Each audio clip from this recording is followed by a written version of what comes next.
This is the Sandman podcast from TV Podcast Industries, and we're discussing the Sandman Chapter 1, Sleep of the Just. We begin.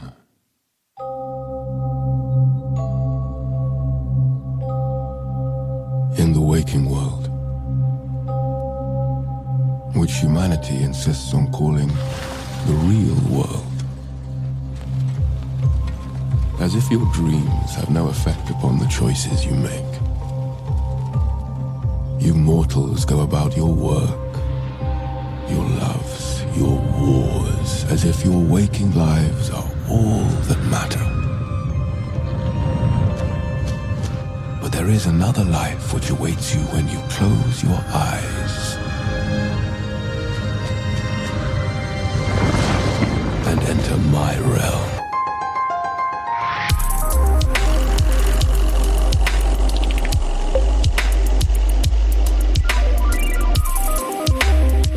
Welcome back, fellow dreamers, to TV Podcast Industries. We're discussing the Sandman Chapter 1, Sleep of the Just, the brand new series on Netflix. I'm one of your hosts, Derek. Hello there, fellow dreamers. I am one of your other hosts, John. And wakey, eggs and bakey, I am Chris. That does not fit in the Sandman universe, Chris. No, wait, you don't know what, it's the endless, you never know. They might like eggs and bacon. They might. Never know. They might. Great to be back with you for another brand new show on TV Podcast Industries, and I'm definitely going to speak for myself on this first and say this is my most anticipated show of this year. I've been waiting for this show to be made for many, many years, and finally getting the opportunity to see Neil Gaiman's Sandman brought to life is just, it's like a dream for me to kind of tie in with the Sandman, right? Yeah, no pun intended. Absolutely, puns intended, always. How about yourself, Chris? What's overall? Are you excited to be watching the Sandman? Oh yeah, no, it took me a while to. The Sandman in the comic book format has been one of those. It's kind of like the Tale of Two Cities, where you say you've read it for years, like even when you haven't. She's like, oh yeah, no, I like Animal Farm. Oh, of course, I've read all. I love that book. It's about pigs, and right. But I finally did get around about 3-4 years ago. Yes, I remember that. Based on your insistence. My gushing recommendation, yes. Yes, and I basically devoured it end to end within a couple of weeks. Mm-hmm. And since then, it has dropped quite high on my kind of hype level in terms of this is going to be cool. I'm so hoping. And yeah, I'm interested to see how they deliver on this, because this has been one of those projects that has been in production purgatory for a while, I believe. Yeah. It's a DC property, it's a comic book, and Neil Gaiman has been approached multiple times to make this into some form of TV or movie, or a TV show or movie over the years, and he's so precious about it that he's held it really close to himself, that he doesn't want it to be ruined, because it was his first big outing. Neil Gaiman is now quite a famous author and has created quite a lot of TV shows and movies, so he's held it really close and wasn't willing to get it released, and I think just happy that it's here. We'll talk about our thoughts of it. John, what's your thoughts on Sandman overall? Well, I'm definitely excited to see it, because I love Neil Gaiman. Mm-hmm. Of course, we covered Good Omens as well on the podcast, right. Which was an absolute riot. Loved it. Yeah. So really excited for this. I am, unlike the both of you, I haven't read the comics, weirdly, because I like Neil Gaiman. You're an avid fan. We have all the books, but I think up until recently, I thought the only versions of it that we had were the absolute editions, which I would need literally a lectern to read them on. It's not like something you can read in bed. So I just haven't gone round to it. And I have no idea why. Maybe just because I've been reading other stuff, but and I kind of want to dedicate my time to it, but it's one of those that's absolutely in my wheelhouse around the supernatural and things like that. So absolutely excited for this show, but I certainly, unlike you two, I don't have the context of the comics, but certainly I am aware from having flicked through the absolute editions that there are certain images from here that are plucked from the comic books and the artwork there. So, which is really cool. I mean, for me, just this first episode, so visually gorgeous. And,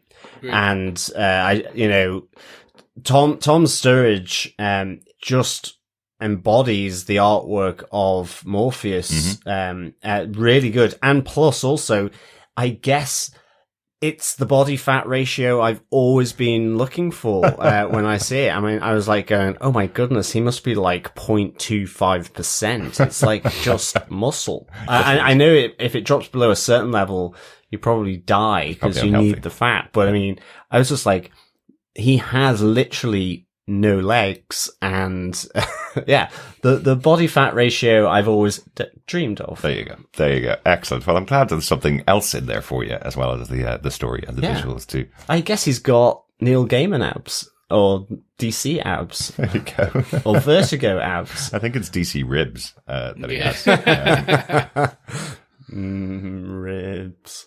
And it is hilarious that you've never read the Sandman, because just to say, for about 4 or 5 years, John's birthday present for me every year was one of the absolute editions of Sandman. That was the big birthday present that I would get every year. I'd be able to unwrap it and read it after my birthday every single year, because we have a bit of time off around that time of the year. So I spent so much time convincing John that he should read the Sandman, that he bought me these amazing editions of the comics that I'd already read, so that I could read them every year, and still didn't jump in and read them himself.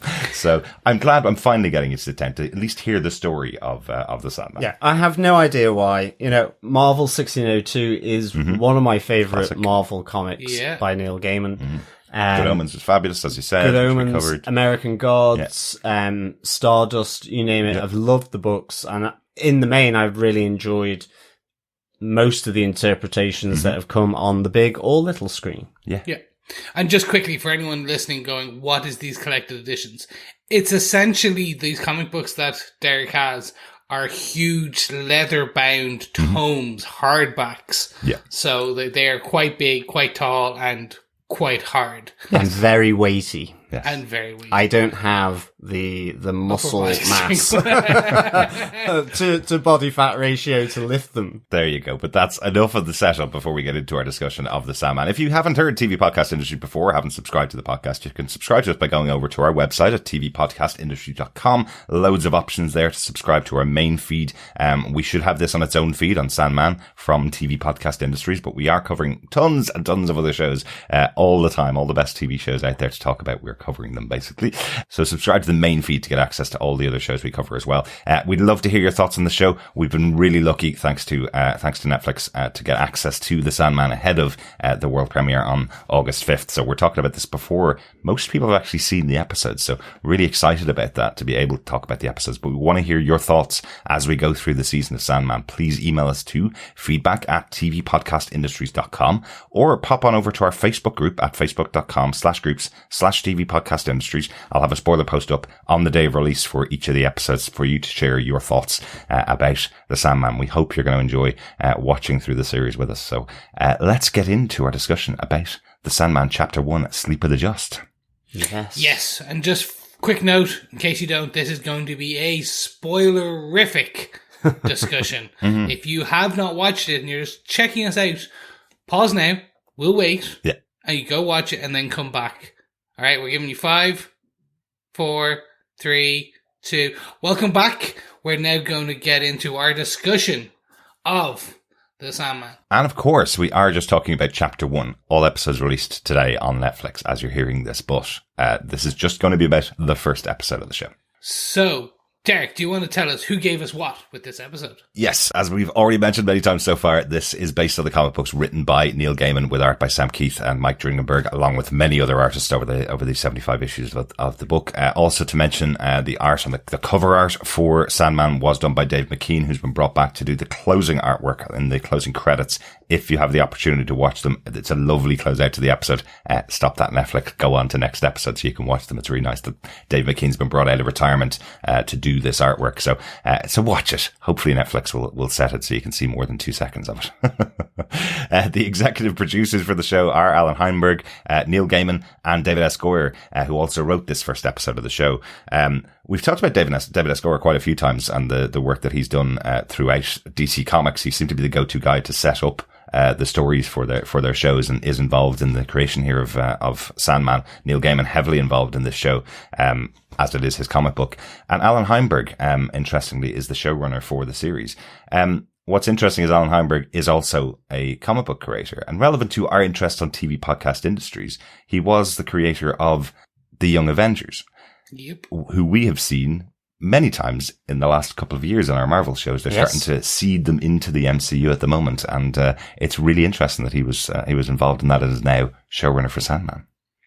Definitely. Who knows? Maybe he's cutting his teeth with the DC property before he comes to the good side, the light side of Marvel. Well, but not saying that anything is wrong with DC or Vertigo. Yeah. Since we're talking about possibly the greatest comic creation of all time, I'm showing my hand there. I definitely wouldn't say this is the bad side and Marvel is the good side. So he's doing it. He's definitely got a big job ahead of him with this season, with the amount of things that he's going to be talking about throughout the season. But great to have him on board doing the Sandman. The episode itself was directed by Mike Barker. Directed episodes of Outlander and Fargo, but also did 12 episodes of The Handmaid's Tale, one of the most stunning looking shows out there, even though it's very difficult to watch.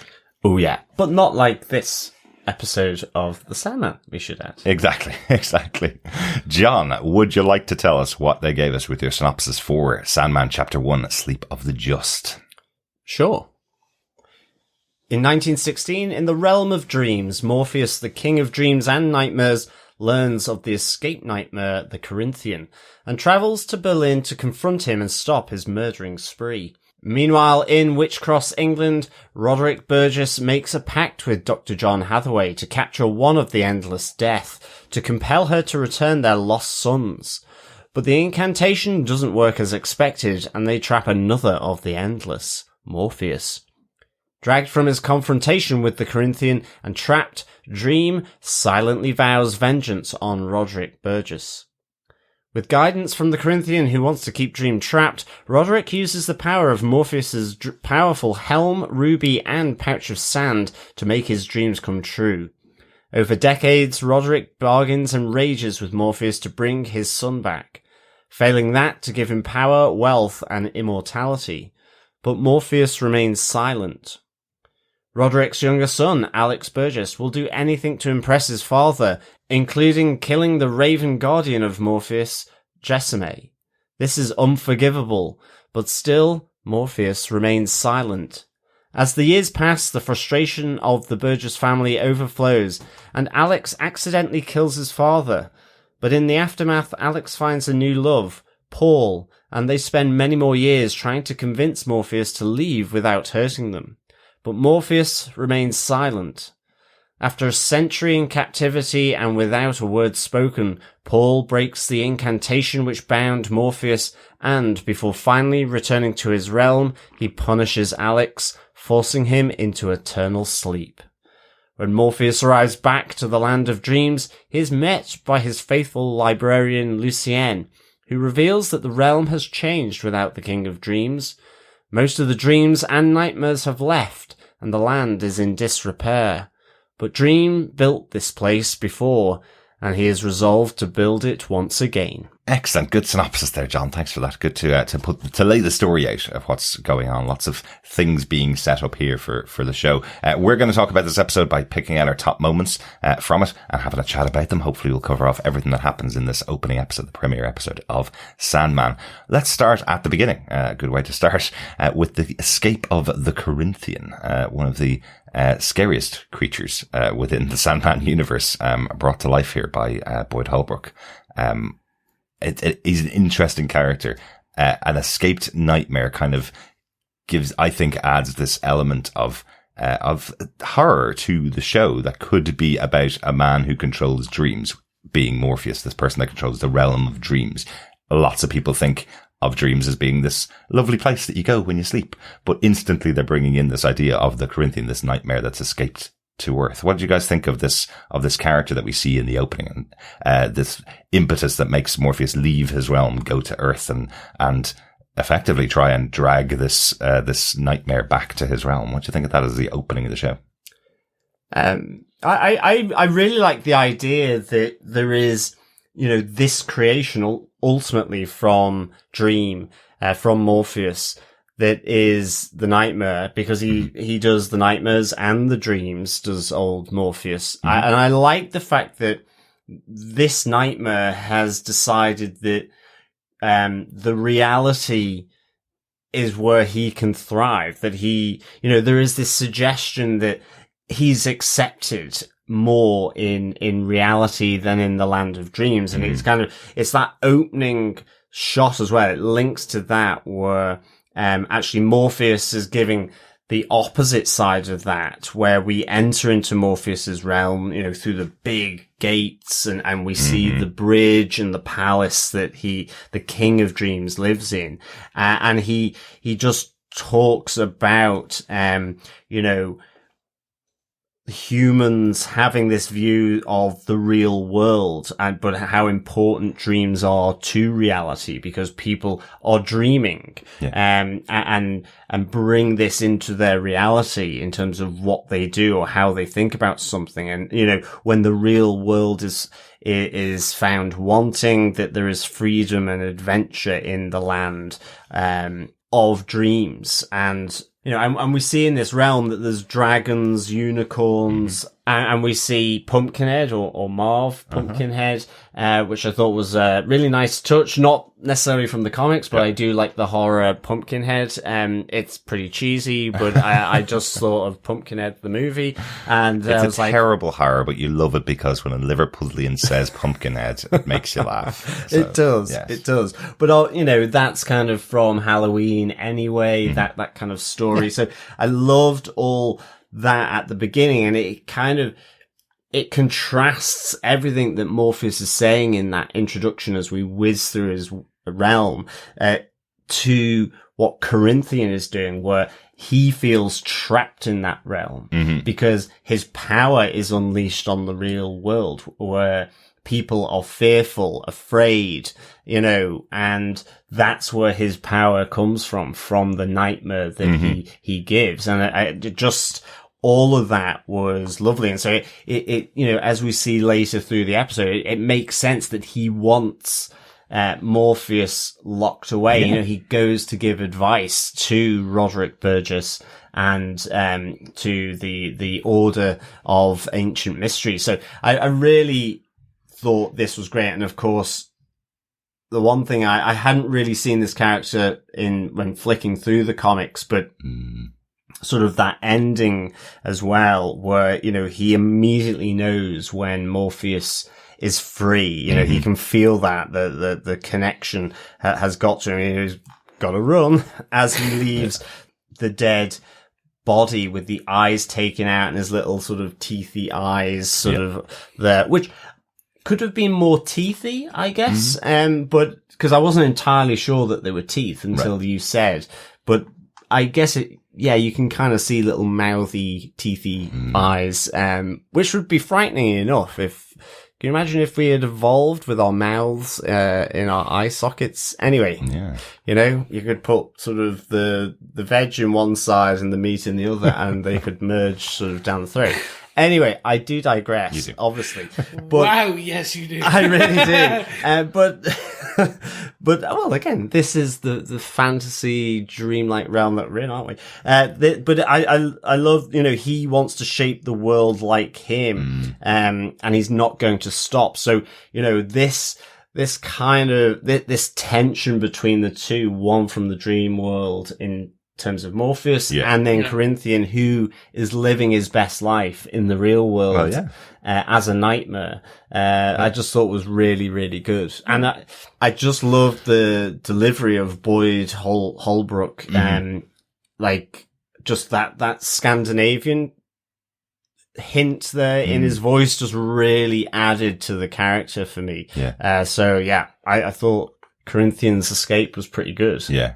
Just at the last moment, he was about to get sort of taken back to the realm. And then those pesky humans, those amateurs, as Morpheus says, capture him. Yeah. Yeah. I love that we see the kind of the sand coming back from Morpheus as he's trying to pull Corinthian back to the world. But I do love that touch. Of course, he is a nightmare. So basically, his problem is people wake up, and that's the end of the nightmare. And then he has to go and start again and terrorize somebody else in another nightmare, where he's kind of going, do you know what's really cool about the Earth plane? I can go there and people can't wake up. I can just kill anybody I want to. I'm a master there, I kind of like that about the nightmare. Sorry, Chris, what did you think of the character? I loved this interpretation of it. So just the introduction of setting up the kind of the world that the Lord of Dreams is also the Lord of Nightmares, and what the rules are, that there's nothing that cannot be done within his realm. But if you take a bad thing out, the bad thing can still do those horrible things in the real world. Yeah.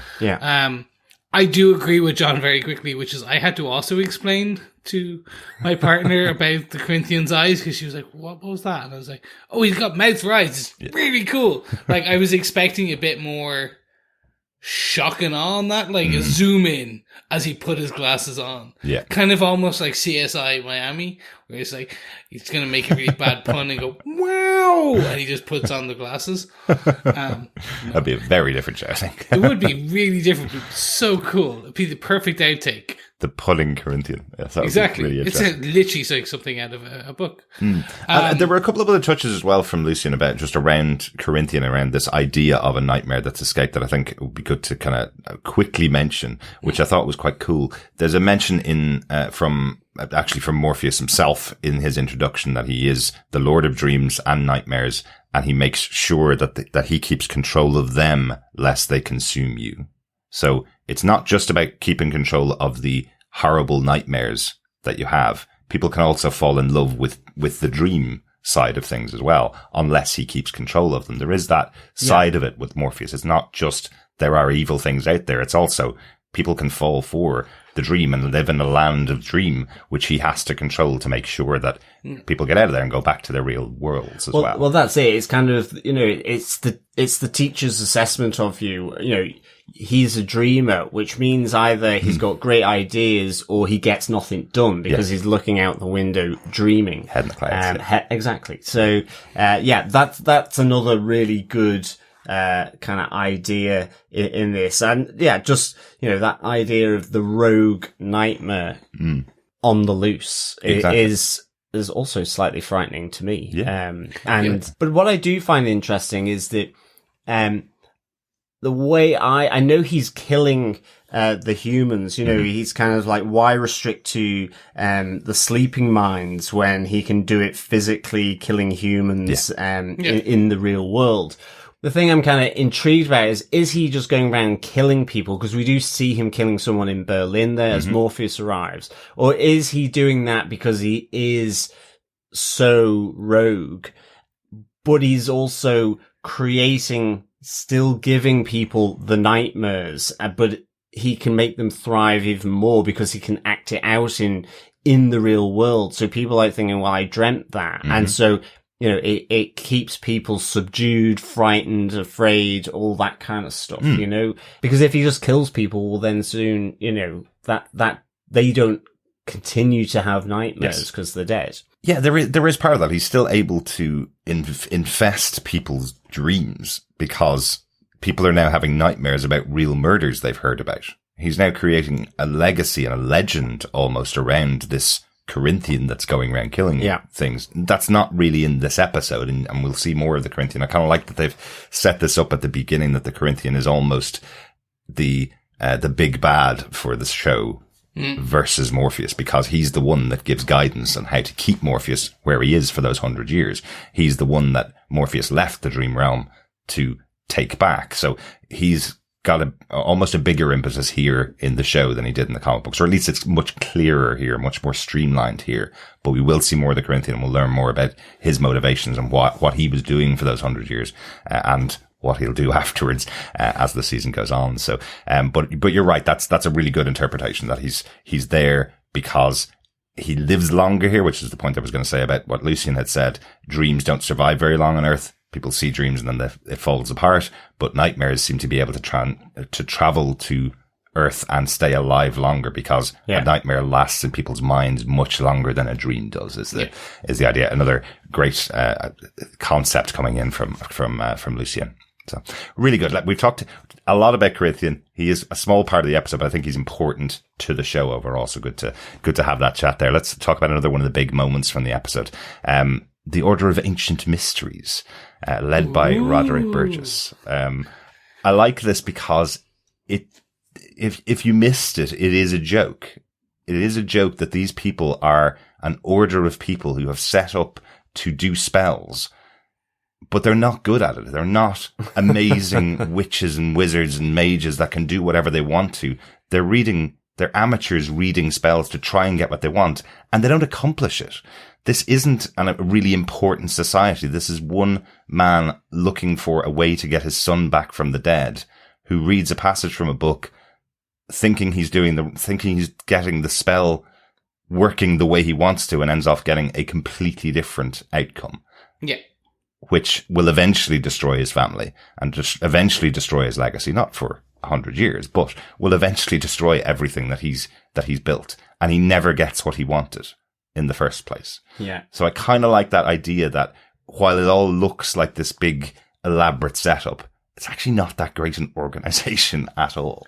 Well, it's even Morpheus's voiceover after he has been trapped within the binding circle it was a spell cast by an amateur, not knowing the damage, the implications that were going to take place both to his realm or to Roderick's world, because we have the sleepy sickness being shown, where everyone suddenly is either falling asleep and kind of wasting away. Yes, people are affected. Yes. Not everyone, definitely. Not everyone. There's a line that's drawn there. About 1 million people around the world have fallen asleep and haven't woken up, and there's another group of people that will never fall asleep. So those are some of the impacts, but it's not every single person in the world. But there is this big impact of not having dream around is being felt. And also the people that sleepwalk. The three. Yes. Yes, that was the other thing. Yeah. I really, really enjoyed this, because the first view you get is that old man walking in, turning his head, looking in and kind of seeing that naked woman kind of praying and chanting in front of an altar. And it's supposed to elicit that old 1920s where everyone was occultish and they were calling on the witchcraft. And that's what it was. It was that kind of, we're all slightly wacky and weird, and because then you get the later point where they're having the rich person party. Yeah. And Burgess is supposed to be a great magician, where he is doing spells, when based on what we know, he doesn't have power. He just has the ruby, he has the sand, and the helm. Yeah. And the only thing that we know is that he probably got some form of ability to not age as much based on what the possession of these items. That's right. Yeah, yes, exactly. Yeah, each of the individual tools of Morpheus that they take has its own power, and together they're allowing him to live longer than he would have been. Yes. Yeah, and I mean as well, I think like Charles Dance as Roderick Burgess or the Magus is just really good. I mean, he can just sell sort of pure evil, but I mean, it's more nuanced here, because it's not, you sense his compassion, even if it may be selfish, with the doctor that's arrived with that maudlin grimoire that he reads to do the spell, to capture death. But I mean, as you say, he's going after death, but gets dream, and he says to the doctor, we want to compel death to return our lost sons, both lost in World War One, but they couldn't even compel Morpheus to do anything. So can you imagine if they had actually gotten death? I mean, it would have been as successful, if not even less so than what happens here, with the imprisonment of Morpheus. So, but I love just how Charles Dance just sold this really quite selfish, powerful man because of his money, but coming into look by just having these things in his possession. Yeah. And yet, you know, you even wonder about his son, certainly later on, you know, because Morpheus isn't bringing Randall back, from the dead. But Roderick Burgess is saying, well, if you can't do that, well, then I want wealth, immortality, and power. Yeah. It's like, you know, grant me these, if you can't provide my son. And I'm like going, well, you know, it felt like it started off with noble intentions to some degree, and ended off where he, you know, his selfishness just came to the top, even with this idea of trying to bring his son back from the dead after dying in the war. So, well, like, it started off as a grieving father. That's simply it. He wasn't exactly. willing to deal with his grief and had this way he thought to bring back his son. What's also awful is how he treats Alex. Oh, God. This idea that he's in the room with his living son going, well, you're not good enough. I want the one that I already had. I want him back from the dead, basically. Yeah. And consistently for decades is how Alex is treated. yeah. So I'll bring one of my grievances here, which is very quickly, there's parts of this story that is just kind of fast forwarded for the sake of the story, the over the episode, I should say, which is, and it, again, we're adapting a medium where they had a lot more potential to talk about this story in the comic books. So I understand why they are doing this. But there are bits that we are missing more about the librarian who brings the grimoire, and that, but like the story there and more details. And just what is the grimoire? Kind of, hopefully they maybe kind of sprinkle this in throughout the rest of the season. Some of the history of where this grimoire came from, how it became what it was, so it was able to capture one of the Endless. But at the same time, there's a whole, the wife who steals the helm and stuff. That shorthand of she came in flirting with the son, ends up with the father, runs married, has potentially, gets impregnated, and scarpers with 200 grand and the 3 magical items. That's very shorthanded. Yeah. Like, there's literally, that one felt like there's a missing scene just where, like, where she goes into, I don't know, where you see her enter and then she starts hanging around with the dad. Very much so. Versus, I don't know, that one just felt very shorthand where you can connect the dots. Yeah.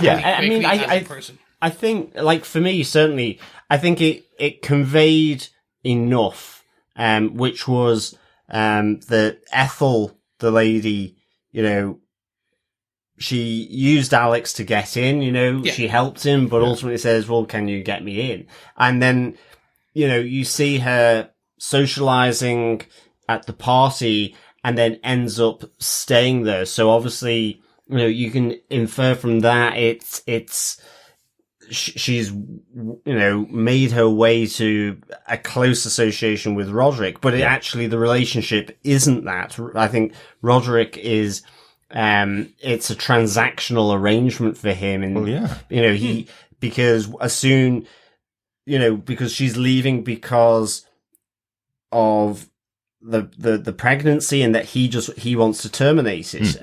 And so, you know, for me, it gave enough. Yeah. I think for me, it gave enough, because it's got the intrigue of, well, he has a son, and that son will be born into the world, as we see when Ethel Cripp's son, John, and we have that little moment. I kind of like the way that was voiced over by Morpheus, where with Alex here, where, you know, there was new love with Alex and the gardener Paul, and and then there was the new life as Ethel Cripps' son is born into this world. So that son and who it is as we move through time and their involvement be really great to see for sure. I think as well on the for me on the Order of the Ancient Mysteries, just the whole ceremony and the imprisonment of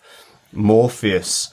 I just really, really enjoyed just that image of him in the binding circle with his helm on, a trap there, was like a really just great image sort of in the basement. I just loved all of that, as well. And just see, again, to Alex and Roderick's relationship, it's kind of Roderick that kind of goes in to get it and then gets his son because he wonders what might happen. Exactly. You know? You can sacrifice Alex. You go in and get it, son. Alex and Roderick's relationship is not great. No. Alex is the lesser son. That's why he wants Randall back as well. So again, it's almost as though him wanting Randall back is because you've died and left me with, the class D son here. But I loved the whole imprisonment stuff with the sand swirl going in the binding circle. I just thought that was really good. And just like the face on Dr. Hathaway as he sees, effectively the Maudlin Grimoire working. So let's call it out right now. Some of these scenes and the most impactful visual stills or elements are ripped straight from the comic books. Absolutely. There are some, basically, there was at least 3 or 4 elements where, like, when Dream is on the ground, in his helm and stuff, when he floats and disappears back in his like, as if I was slapped in the face with the comic book page itself. I was like, oh my god, I remember that. Because it was impactful back when I first read it, and it was enough so that, like, I was like, this isn't nostalgia. This is how I would have viewed it in real life in my head.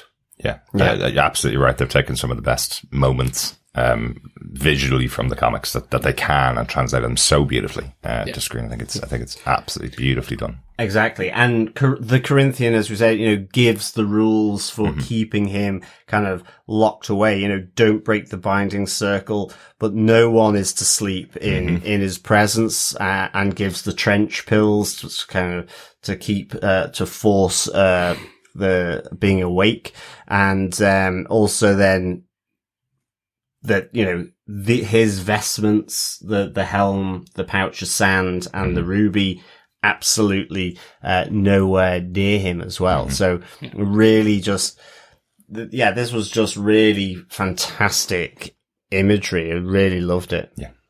So shall we move on to our third point? Let's speak about Alex. We've just kind of briefly touched on his relationship with his dad, but let's discuss how he moves from the Class D son to the foul killing son to the only son of the family. Well, yes, yeah, or the only member of the family. Like. And to Morpheus's actual captor, which is also really important here. Alex, you do feel for the kid throughout the episode. You feel for him and what he's being put through by his father. But Roderick tells him once again, maybe prove to me that you're as good as my other son if you kill this raven that he's been trying to go after, which is one of the other pieces that Corinthian tells him about. He needs to kill this raven who's been watching over as a spy, is the way that Corinthian describes it. If you kill Jessamy the raven, then you'll be my son. But when Alex actually does do it, Roderick's been trying to do it for 10 years. Alex chases him down. He lands inside where Dream has been captured, and Alex shoots him, almost breaking the glass and almost releasing Morpheus in his father's mind. So even when he does exactly what he's asked to do, there's still something wrong with it. Now he has to clean up the dead bird, and they get into an argument because Alex once again has been mistreated by his father, as he has been for these many years. And he says that a really powerful moment. He says to Roderick while in this argument, if Randall was brought back, he would hate you as much as I do. And pushes and kills his father. But then there's the turn. That is the moment where Alex could become the hero of the story. He's taken out the jailer of Morpheus. He has the opportunity there to release Morpheus into the world, to apologize, take the blame, and release Morpheus, and chooses to think on it. And that leads to another 50 years of captivity for Morpheus. He is now the jailer. He's made that decision. And all of this done without any input from Morpheus. Morpheus has never said one word to them from the moment they started there. They all just feel the threat of him. The whole time he's there, they all feel this guy is going to take us out. And all he wants is the promise. From that point onwards, he's not looking for power. He's not looking for his brother back. From that moment onwards, he's just looking to not get killed by Morpheus for what he's done to Jessamy. And still no word from Dream. And Dream does internal monologue this, which is he's sitting there waiting. And the one of the greatest aspects of this first episode is Dream's internal monologue of these actions, these points. And I think we talked about it very quickly off air. Just Tom Sturges' voice that he invokes for this is literally as I expected it in my head. Yeah. That deep, boundless, endless, deep It's voice. just got that power to it that you almost feel the years. Like, I know you said there was some bits that they skipped over, but this is the story in the opening episode of Morpheus's 100 years in captivity. And for him, 100 years is actually a very short amount of time. For the world, he knows the impact is going to be large with him not being around for 100 years, but that's how time passes for him. And I like that they did that.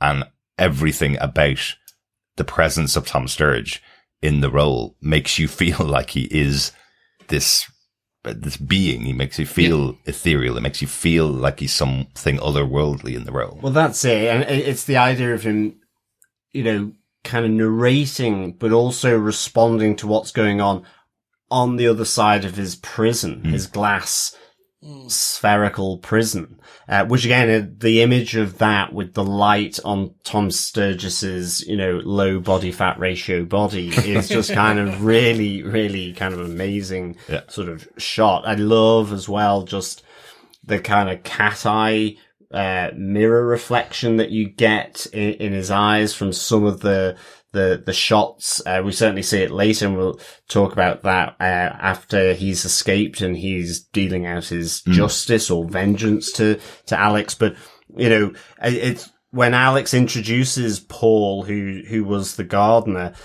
to our unwilling guest, as he describes, and he's making that. I can let you out if you don't harm us. He doesn't want Morpheus to harm us, and he just doesn't respond. But you have that reply back is, I didn't accept. Maybe I should, but I didn't believe him because of what you see. And almost tears with the murder of Jessamy, his raven, by Alex. And that was kind of the thing, because like you said, this is where he could be the good or the bad guy, in terms of Alex, in terms of releasing Morpheus. But even before that, just before Alex kills Jessamy as well, he's gone down to look after him. He's allowed the security guards to leave because the next shift hasn't arrived yet. And he just says, I would let you go if I could. There's that intention. You're kind of there rooting for Alex. As he says, I'd let you out. But his father overhears him and, are you a traitor? You need to prove yourself. To do that, shoot the raven, Jessamy. And then he shoots the raven, and you just see the anger and the sort of almost tears of Morpheus with the blood splattered over the glass of his prison. So that's the other side of just, Alex to me, it's like there were two moments of the turn. It's that bit And then coupled with him killing, or accidentally killing his father, just this idea of he knows there could be serious and terrible vengeance sort of on him if he does release him. And that's the fear, I guess. And as I say, that's what keeps Morpheus in place for the next 50 years, which kind of brings us on to the next point, the escape of Morpheus, how he gets out. It seems like there's one final attempt from Alex to ask for Morpheus to confirm that neither of them will be harmed. One last opportunity, one last moment. And then he's going to walk away and leave Morpheus trapped in the basement for eternity, effectively, unless the house falls down. But Paul makes a decision, it seems, to go, I'm going to break this bond, which is why he's not harmed. He's not hurt, even though he is also a partner in this jail system, I suppose, for the last, whatever it is, 50 years or so. He looks like he makes that decision to break open. And we get a fabulous scene of Morpheus's breakout, showing the power of dream in a room where people are. I love this. I love the way that he invades the waking dream of one of the guards who's talking about his dream of going away on holiday in a week's time. He can't wait to get there, and suddenly he's there in his mind. Morpheus has invaded him so that he can take control of him, use his gun to smash the glass and free himself. I think that's just such a cool idea. It's not just about people who are asleep in the room. He is the master of dreams and nightmares, whether you're asleep or not. That's his realm that you're in. So, I thought that was a really good representation of the power that he can have. And we see a little nod, one of the first nods we've seen, that he can shape shift. He can change his shape, because he does turn into a cat, leading Alex in his dreams to where Morpheus is. That's a little nod. And as you mentioned, the cat eyes are there when Morpheus is sitting waiting for Alex. You see, his eyes have changed as well, which is also quite cool. But these are all elements that we'll see lots more of as the season goes on. But I love just having them here in this big moment as Morpheus breaks out of his prison. Yeah, no, like, it was beautifully done. And I in that, visually stunning. Like, seeing the waking world become the dream, become the nightmare, and melt back to the waking world, and not even melt, melt back to the waking world as you see the guard shooting the glass, and you just see, and again, I'll call out Tom on this, just his eyes, there was like, the actor was able to portray glee. Like malice and glee at the same time in his eyes, because you just see like the grin of that, keep going, I'm nearly out, keep going, it's nearly done. And it's an interesting choice. We probably should talk about it here a little bit from comic book fans, because when you get a close-up of Dream's eyes in the comic books, it's a galaxy that you see in his eyes. That's what his eyes are, an entire galaxy of stars. Apparently they tried to do that in the show. They tried to do everything they could, blue contacts in them that could be CGI replaced with a galaxy every time you're close to it. But they made the choice to have Morpheus have eyes that look normal, like normal eyes, and then to change them in different circumstances. Like, for example, the cat eyes. There are moments where you see stars occasionally in them when he's lying at the bottom of his prison. You see a star in his eyes. It's a much better choice for having an actor, for me anyway, having an actor like Tom Sturridge in this role, who is able to act really well and doesn't have a lot of dialogue in the show speaking to people. I think not having the distraction of CGI eyes or whatever other method they would have used, I think was the right decision. It does go against what some comic book fans may have wanted, but I think it works really well on screen. And again, quickly, it's an adaptation. This is not a one-for-one replica. This is an adaptation. I think they tried. They said, look, it just doesn't work. Yeah. And I think you are right. If you're going to have literally the expanse and eternity of a galaxy in someone's eyes, that is going to always draw the attention. Yeah. Because it is swirling.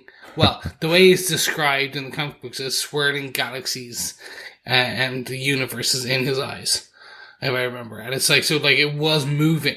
So you would have had this consistently moving endless galaxy, and you're like, okay, I'm trying to look at his nose because I don't want to keep going up to his eyes. And hey, in the comic books, it's 2D, so you'd never even have the swirling of them. You would just have that in the description. So is his eyes always galaxies in the comic?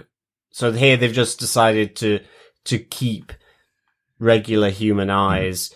I mean, mostly it's been from a distance where you've got the twinkle anyway, so it can still be galaxies. It's just with the Black Cat, again, another important Neil Gaiman motif, that it looked like cat's eyes to me. So, but I mean, I think what Chris said in terms of this escape, I just loved the whole sequence of how it ran between being in reality and into the dream and the invasion of it, then the dream and back to reality. But also, you know, I love just that the dream was to Mallorca and he grabs the hand of Sand, in the dream, which then he uses to effectively take both of the security guards out by putting them to sleep with the classic Sandman, I guess, in terms of sending them off to sort of Neverland, really.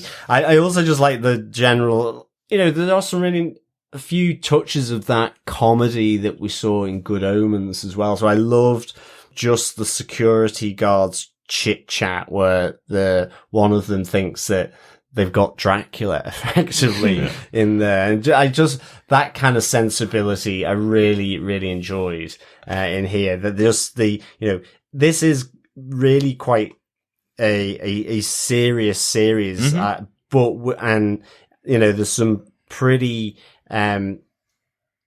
large concepts around all of this. But I do like that occasionally, Neil Gaiman and the writers, you know, they have that little bit of, downtime and go to the, you know, the chit chat around whether he's Dracula or not. Yes. Which I thought was really good. Ernie and Fred, and what I like even more about it, John, is that they think they have a Dracula. You know, the Draculas that go around and suck people's blood, the Draculas. Yeah. So not a vampire, a Dracula. I thought that was really good. We'll definitely get more of that. That's, well, again, I'm assuming they'll sprinkle in a lot more of that writing.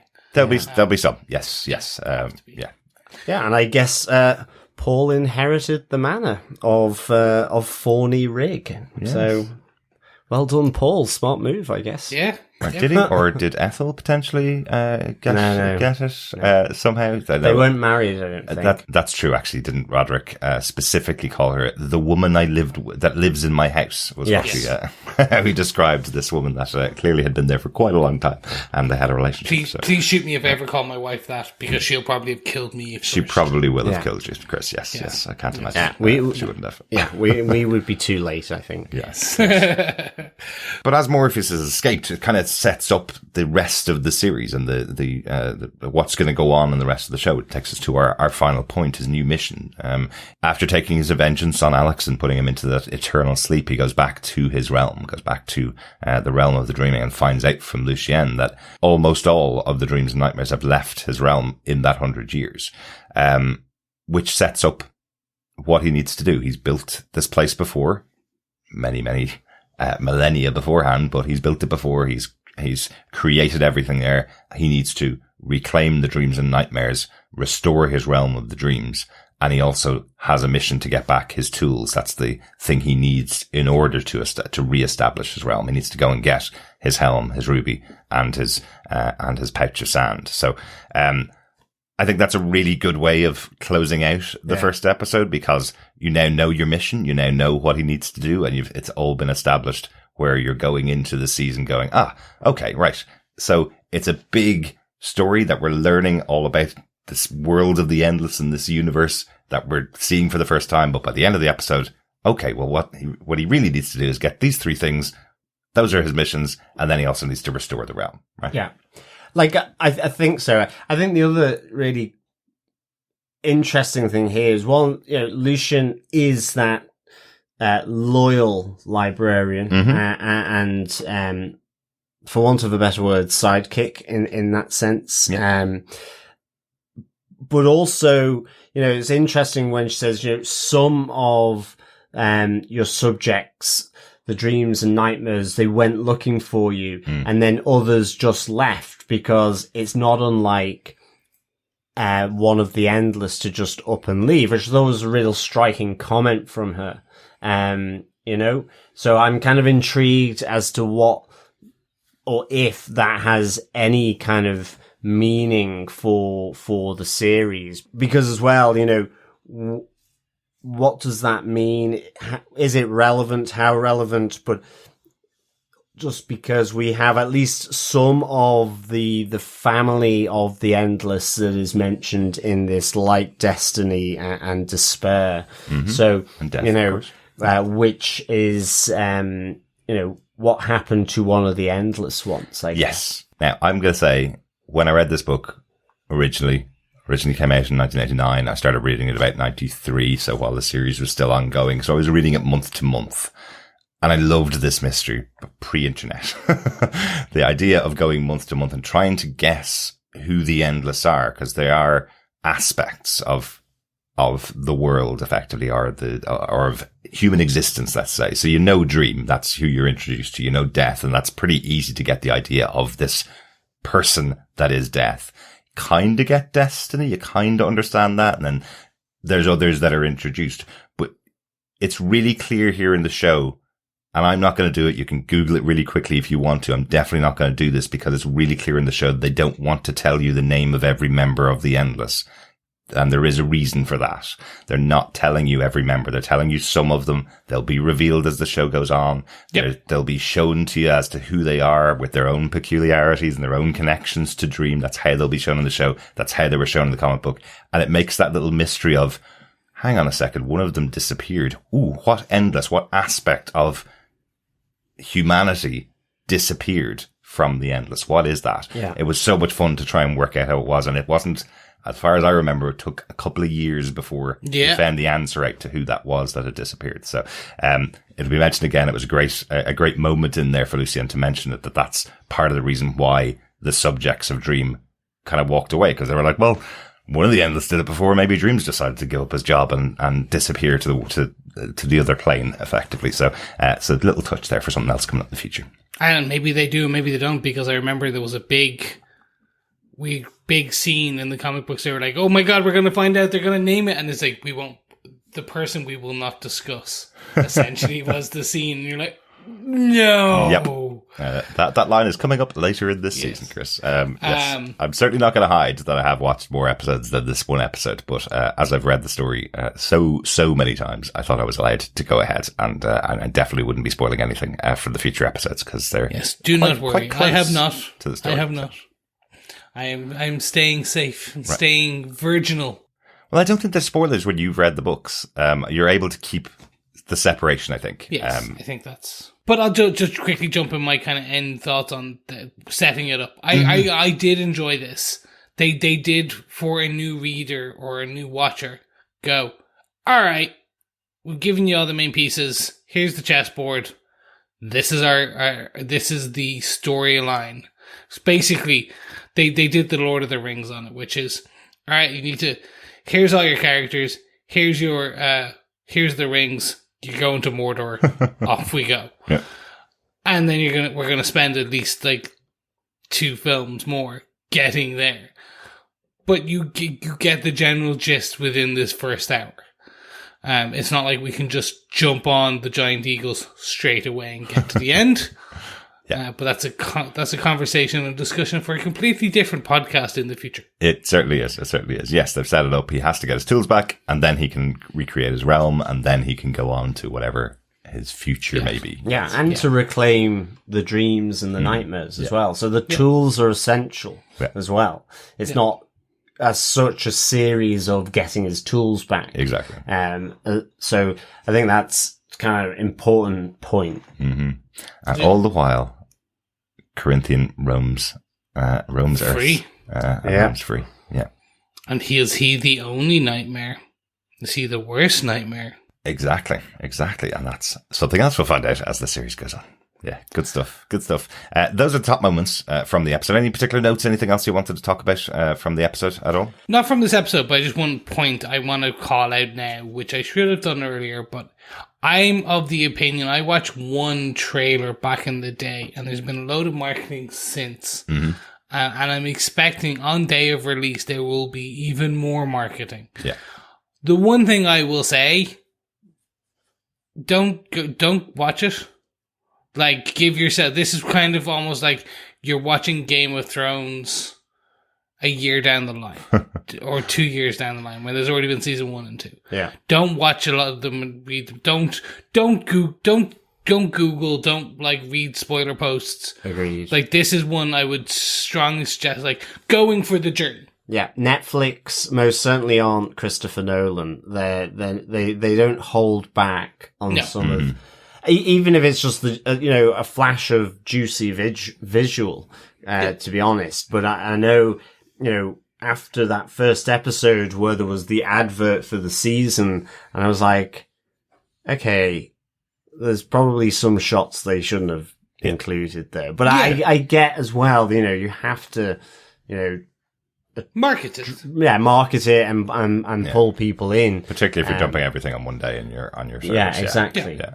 I think that's why. You've already now seen probably some trailer initially, or a Netflix pre-roll, and the trailer at the end of this first episode. That's enough. I think anything more, you are kind of getting into losing some of that shock and awe potential. Yeah. And it's not to go, don't be a spoiler.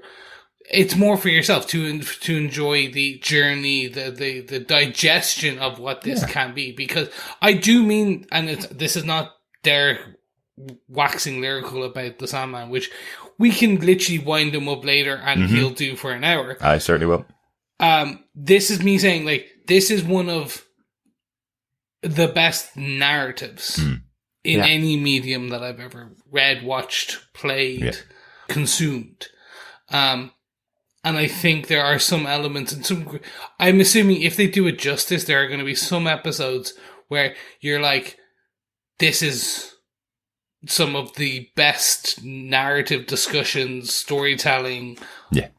As long as they do it justice. I think for me, one of the masterful things that Neil Gaiman does as a writer in whatever medium he's done is, his underlying concept that he does, and then just sort of, twists and turns or flips it on its head, so it's like putting Marvel characters in 1602 Elizabethan England. It's like, and that world, it's the concept of American gods, where it's the ancient gods of those who, emigrated to North America, with the new gods that have been established, on that continent, or it's even just the flip of the Snow White and the Seven Dwarfs tale.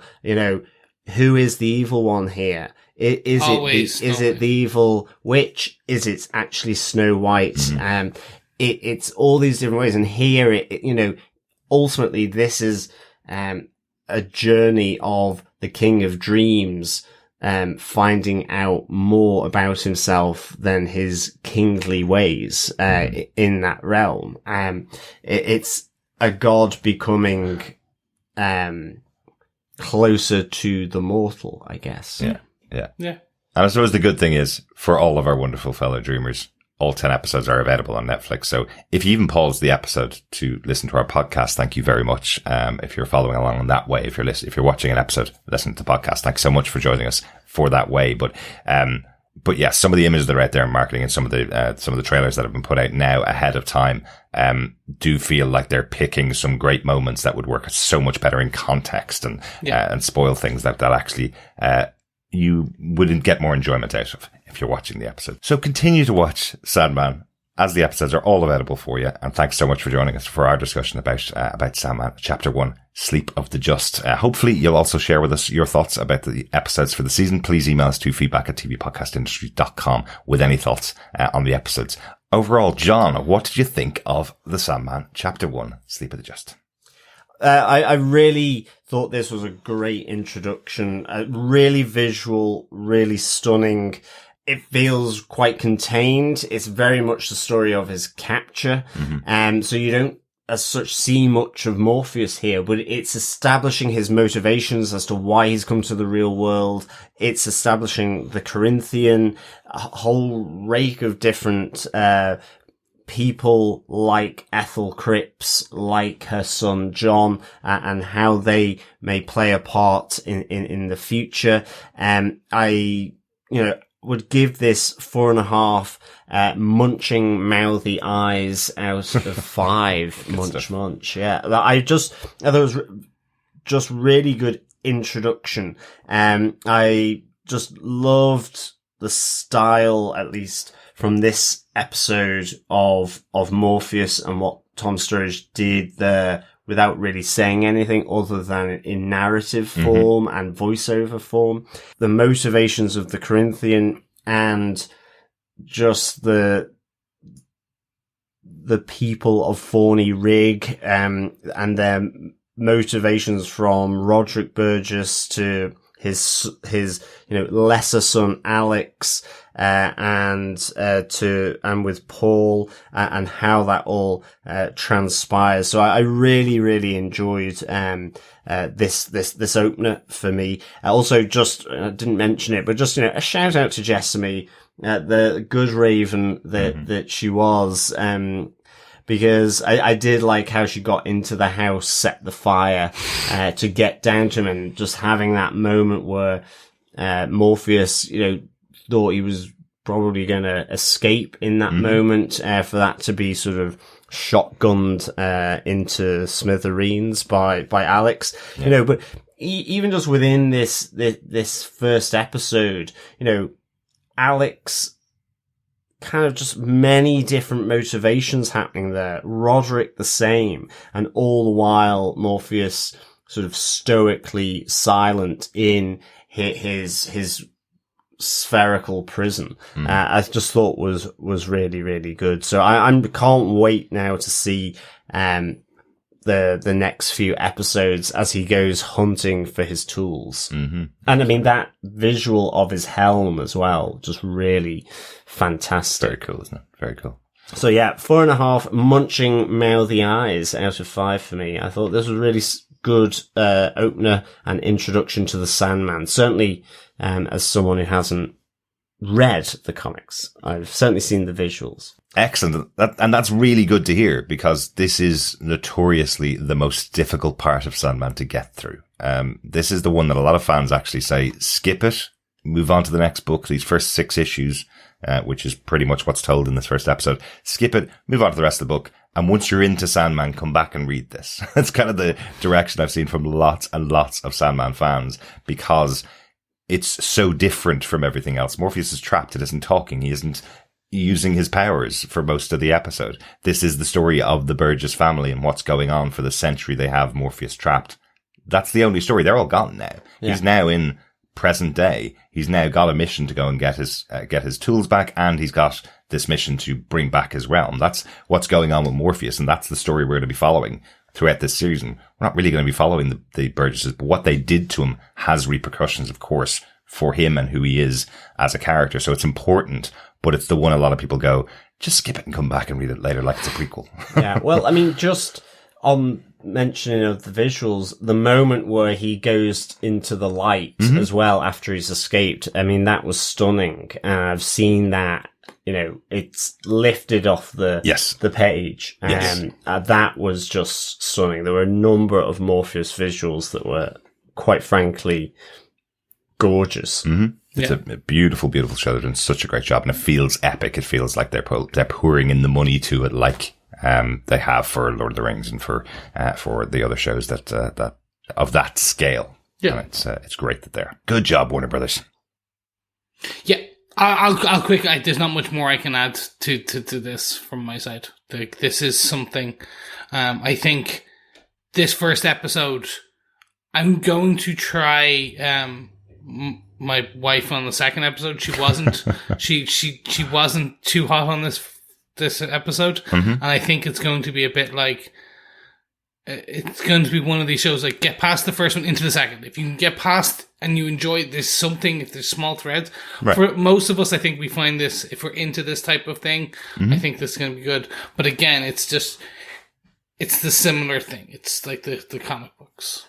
So overall, absolutely delighted. I can't wait to slowly dissect each of these episodes and see where they, bringing my tagline in, when they zig, when they zagged in the comic books, what little changes they've made and how because again, adaptation, not direct replication. And I love that because he was involved. So for anyone screams bloody murder and foul, the creator of this, the writer of this, is the one who helped bring this to screen. And that's why it's taken so long. So any changes that they've made come with his both blessing, and he probably made that change and agreed to it. So it's going to be interesting to see how they do that and what they do with it. Certainly one of the things that's very clear from Neil Gaiman is they didn't make changes to make changes. That's absolutely not what they did. They made changes because it made sense. The book was written in 1989. There's 30 years since then. There's a lot of things that have changed in the world that make sense to change and expand in this world. Those are the changes. I'm not going to spoil anything for the rest of the season. I've watched about 6 episodes now of the show, and it's really does cleave very closely to its origin. It's nice. They are keeping absolutely in concept and in the ideas that were there and present within the comic books. There's not much that's changed that really has rattled me or gone, oh wow, why did they do that? There's none of that I've encountered. I've had tears, I've laughed, there's some very great horror in the show to watch as we get through the season. So definitely one to keep watching. I really can't wait to discuss episode 2 next time. Fantastic. Well, ladies and gentlemen, boys and girls, dreamers and dream-alikes, don't forget, you can send us your thoughts, or what you thought as you've watched us. We'll read them out in some future episodes as we kind of record them. You can head on over to our Facebook group at facebook.com/group/TV Podcast Industries, and there's a spoiler post for each and every episode, and you can put your thoughts in for each and every episode in there, and we'll read them out on the show. You can email us at feedback@TV Podcast Industries, and just put which episode you want to talk about in the subject, and we'll read it out there. You can also leave us a voicemail over on the website. Basically go to tvpodcastindustries.com and leave a voicemail there, and you will hear your dulcet tone beside ours on this very podcast. Very good. Yes, hoping to hear from you throughout the season. We're hoping to cover 2 episodes a week as we go throughout the rest of the season for Sandman. So just watch the episodes, send us your thoughts, and come chat with us and join us for the journey through the realm of the dreaming. Fantastic. Well, if you liked what you hear, don't forget you can support us. If you're joining us for the first time, you can support us by heading on over to patreon.com/TV Podcast Industries, where for a monthly amount, you can cover us and help keep the engines going and these dulcet tones ringing in your ears in a very bad English accent. Is that an English accent? I just thought that was your normal voice. Oh, there you go. Ooh la la. You thought that was his normal voice? Okay, ears and voices are failing, it seems. It seems what's going on? You can also support us for a one-off amount by going over to buymeacoffee.com/TVPI, where you can help and essentially buy Derek a coffee. And it just keeps him going into the wee hours of the night as he edits away as the podcast producer, editor supreme. Yes, at the moment we're covering Sandman. We're almost towards the end of Umbrella Academy Season 3 as well. We'll be covering She-Hulk Attorney at Law next month during August, while we're doing Sandman. Lots and lots of stuff that we're covering during the summertime in our TV podcast industry. So we hope you join us for all of that over on tvpodcastindustries.com. Sure, it's an Irish summer. It's raining outside. What else would we be doing but inside and podcasting? You know, I always end off editing on days that it's sunny, Chris. I know, it's true. But it's about to get down to 12 degrees. Nice. Yes. This is where I get my pallid complexion that makes me look like Morpheus as well. Thanks so much for joining us. Talk to you again next time. Thank you so much for joining us. I'll speak to you again soon. Yes, we'll be back with our discussion of the second episode of The Sandman in Perfect Hosts. But as always, fellow dreamers, it is great entering into this new realm of podcast with you. As always, it's a pleasure chit-chatting about everything with you. So great to kick off with the first episode of The Sandman. And of course, remember, keep watching, keep listening, and of course, keep dreaming, fellow dreamers. Bye. Bye. Bye.